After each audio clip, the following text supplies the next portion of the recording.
Hi everyone. In today's essay, I'm going to talk about how to scope a given WAT topic so that you can write impressively, impactfully, and you can also have a good structure in your essay. Right. My name is Anand Venkateshan. I'm an educator with An Academy. As you can see, I've done my MBA from IIM Bangalore and engineering before that. I've trained thousands of students through these processes over the past years. So that's why you should listen to me. Quick word, do follow us on YouTube and Telegram. Our handles are shown up there on the screen. Do join us. Plenty of sort of content that we're creating here.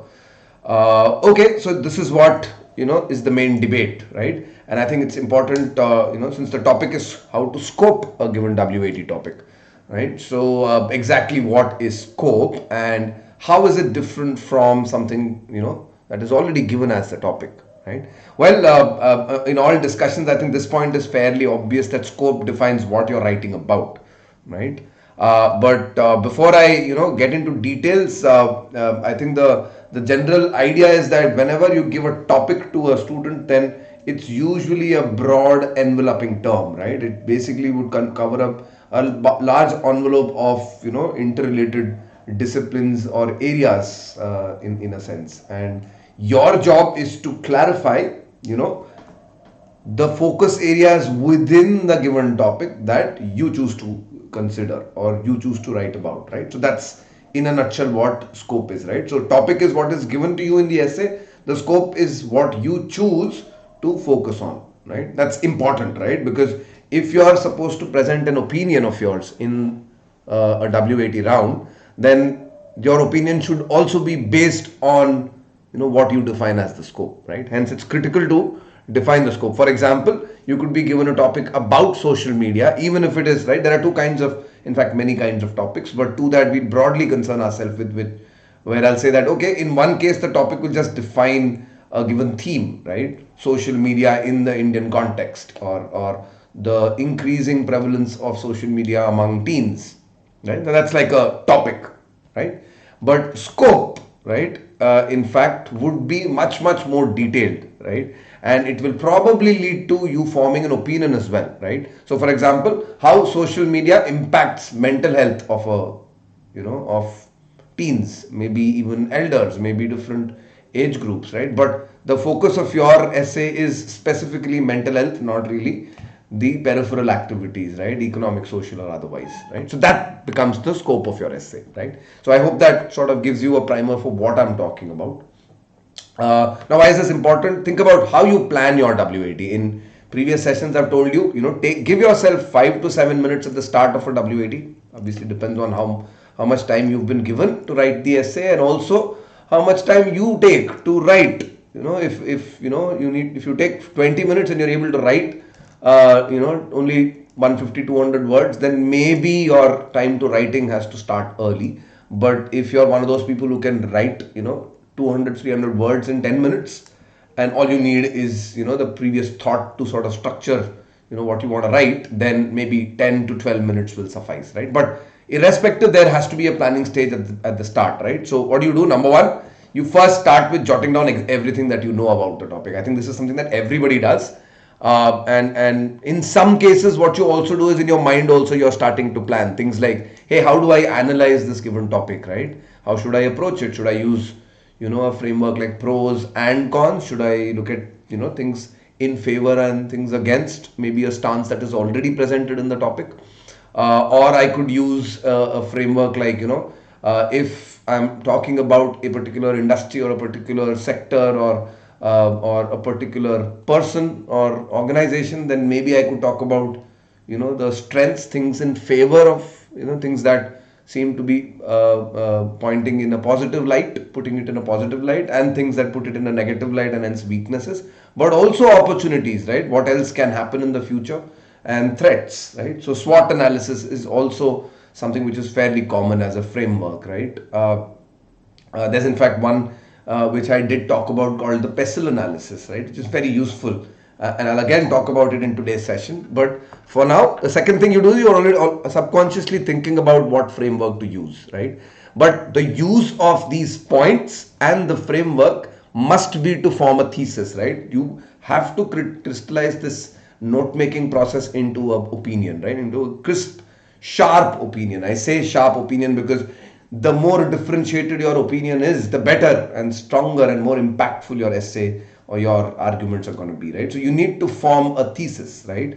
So for example, if the topic is about social media, then by writing down points, you're going to ask yourself, what is the dominant thought that I will present in the interview, in the essay. And that dominant thought could be something like social media is definitely more of a bane because it harms, our citizens, or it harms people at a very, very young age, and very, very young and impressionable age, right? Maybe that's the framework, that's the thesis that I'm presenting, and the evidence that I have will be in the form of arguments, right? Supporting facts will be in the form of arguments, right? Sorry, your support will come in the form of the arguments in the that you list out in your essay. And again, it helps to always keep in mind that you don't need more than two, maybe three arguments that support that thesis, right?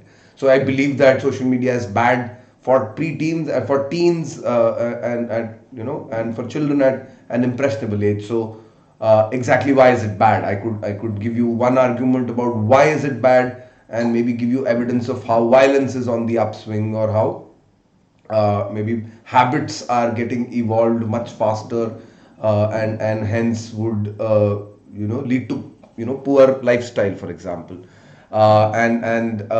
Another argument I could make could be around uh, how social media, at the other end you could also have an argument that says, hey, it actually allows you newer avenues to connect with people, not just within your own circle, but also within the larger world. But while that is all good, it also puts extra pressure on you because you're only worried about how what people think, and not about what you would much rather do, or what your choices will be, right? So that's the way in which you plan. And these two or three arguments that you pick out essentially define the scope, right? If you think about it, your main arguments will all point towards your thesis, right? So what you're writing is the central idea of your essay, is your thesis, right? It's the main idea of your essay. And that main idea flows from two, three arguments, and those two, three arguments could actually be scoped. You could ask yourself the main points that you write down. If you were to explore different facets of the given topic, then you would arrive at two, three arguments or two, three positions on any given topic. Let me give you an example. Some ideas for the scope include, right? Ask yourself, am I talking about the given, topic, essay topic, WAT topic in a broad sense, or is it a narrow scope that I will choose, right? Am I talking about all the people in the world, or am I, maybe am I talking about India as a country, or maybe is it Asia that we're talking about? Is it the subcontinent that we're talking about?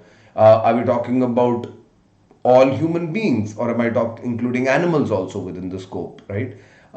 Etc., etc., right? So how broad do you want to make it, and how narrow do you want to make it? For example, if you're talking about discrimination, right? So then, discrimination could take many forms, right? So are you talking about discrimination of all types, or are you dealing with a specific discrimination in a specific context, right? So those are questions you want to ask yourself, because that helps define how you will write and how you will even think about the topic, right? Number two, you can also ask yourself about the audience. Whom exactly do you wish to address? Are you talking about, let's say, if the question is about democracy, then are you talking about the elite? Are you talking about the big landowners slash resource owners, big corporate honchos? Are you talking about people in politics? Are you talking about the common man? Are you talking about people who live in urban cities? Are you talking about farmers, etc., etc.? So there's many of these questions, right? About audience and demographics that you can ask yourself, and that would define or narrow down the scope, and could also give you some perception, or some insight into a good argument, right? The moment you start thinking, hey, what about the migrant workers, right? Maybe they look at social media differently. What about somebody who's living in rural India? Maybe social media doesn't really affect them negatively, but it does give them huge positive benefits, right? So that's the kind of thought that should come to your mind. Number three, are you talking in the past, the present, or the future, right? Or are you talking about an evolution of, in a particular field, right? So, for example, India's march towards becoming a superpower. There is a position that we have today, but that position was different from our times of independence, and that was even more different in the centuries past, right? And also there is a projection that you can make it out in the future, saying, hey, where do I see this playing out in the future, in the next decade or 50 years later? I did talk about the pestle analysis. It's a very, very good tool to start off, because what it does is it reminds you that you must consider how the given topic, affects or is defined by the political sphere. And similarly, economics, right? Earning potential, maybe, what form of econometric model are you looking at? Are you looking at capitalism? Are you looking at socialist models? Are you or is there are you a neoliberal in thought? Those kind of questions come to mind. Then also about socio-economic concerns, right? Society in general. Are you talking about how does it affect society and our relationships amongst people, and also amongst various levels of organization that people the way people organize themselves into families and neighborhoods and larger units. It discussed the effects of technology, how it affects, every single topic today will be evolving on the basis of technology, whether it's learning, social media, or otherwise. And obviously there are legal concerns and environment concerns to almost everything today, but these will just give you ideas on how to scope, right? Similarly, ask yourself about the stakeholders involved in the process, right? I could be discussing about the farm bills, but I should also keep in mind that this probably does affect other people who might not be directly involved in a farmers, or the supply chain of agriculture. Might involve other stakeholders besides just the farmers and the end buyers. So consider all stakeholders involved at every step of the way, and that should also give you perspective on, hey, maybe there is one kind of stakeholder who's ignored all the time, and you would like to focus at least one perspective or one argument on that particular stakeholder. And lastly, obviously, is a clear sort of direction on what do you wish to omit, right? What do you not want to consider because of, and obviously there will be an assumption for why you choose to do that. Like, for example, if I'm talking about social media, then I'm going to say that, or maybe even media, then I will choose to ignore, or politics, for example. I will choose to ignore the way the constitution has been written, because that's outside of the scope of this discussion. And so we won't discuss changes to the, or past changes to the constitution, because even if it is it is amendable, it should be considered as a given, and that's the stance that I'm going to take, right? So exactly what do you wish to omit in your analysis, and why, is also an important way of approaching the scope of an essay, right? Okay, I hope that helps you in the next video, or in the next few videos on my channel, on this channel actually. You're going to find a lot more discussion around scoping. I think it's very, very important with IIM Bangalore process coming up tomorrow, and so I think this should help out all of you guys, right? Thank you. Keep watching. You could be one of these achievers from last year, from CAT 2020. So do engage with the Unacademy channel. Here's plenty of reasons why we have the best of educators. These educators are available in various batches that you can then join on the Unacademy platform. But there's enough practice in the form of tests, and practice tests as well as mock tests. And in fact, there's an interesting but before I get into that, here are some of the batches that started in this coming week, in this last week, 8th. You can see that there's a weekend batch that starts on the 13th. There are dedicated batches for PI VAT also, right? And I quickly also want to tell you about this offering called Iconic, right? Which is different from our general offer of Plus. Plus gives you everything, that I discussed, the best of educators, access to batches and tests and quizzes.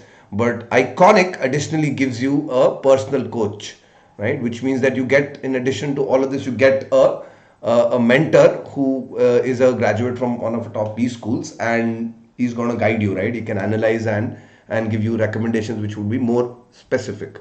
And don't forget to use my referral code AV01. That gives you a 10% discount on any of these subscription plans. Keep following us. Do click the like button. Do share this with your friends if you thought this was a useful tip.